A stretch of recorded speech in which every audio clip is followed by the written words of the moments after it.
ભાજપના સાંસદ સુધાંશુ ત્રિવેદી શું કહી રહ્યા છે, જુઓ वीडियो।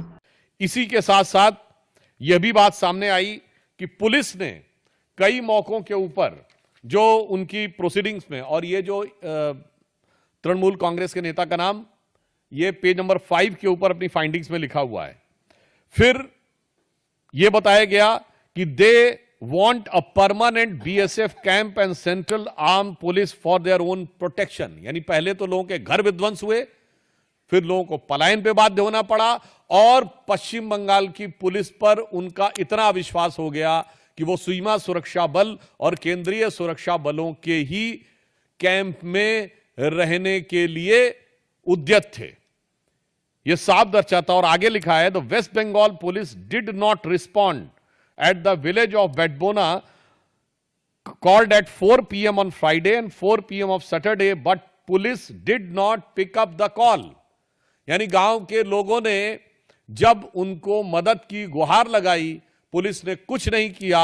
और कितनी गंभीर बात है कि पुलिस का फोन न पिकअप हो ऐसे समय में, जबकि वहां दंगे या सुनियोजित हिंदुओं को टारगेट करते हुए आतंकी शैली में दंगे किए जा रहे हों, तब अगर पुलिस नहीं उठाती है तो यह एक बड़ा गंभीर तथ्य है जो प्रकाश में आया है। और यह भी बात सामने आई है कि residents of Shamsherganj, Hijaltala, Shulutala, degree, they came masking up their faces.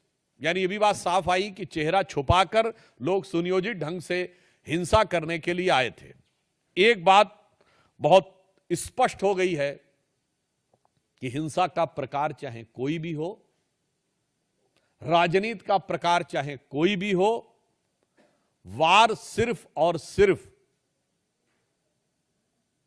Hindu समुदाय के ऊपर है। अगर पहलगांव में चुन चुन कर हिंदुओं को मारा गया, तो मुर्शिदाबाद में चुन चुन कर हिंदुओं के घर, मकान और लोगों को मारने का प्रयास किया गया। मुझे लगता है कि अब इसके बाद पश्चिम बंगाल सरकार के पास किसी प्रकार का मुंह नहीं रह गया है यह कहने का कि वहां पर हिंसा नहीं हुई थी। नंबर 2, अब बिल्कुल साफ है कि वहां हिंसा हुई, सुनियोजित हिंसा हुई, तृणमूल कांग्रेस के नेताओं के इशारे पर हिंसा हुई, और बाकायदा धर्म और समुदाय देखकर हिंसा की गई। तो अब मैं पश्चिम बंगाल की मुख्यमंत्री ममता बनर्जी जी से पूछना चाहता हूं कि उनके ममतामयी हृदय में कब वह करुणा जागेगी कि वो अपने नेताओं पर कार्रवाई करेंगे।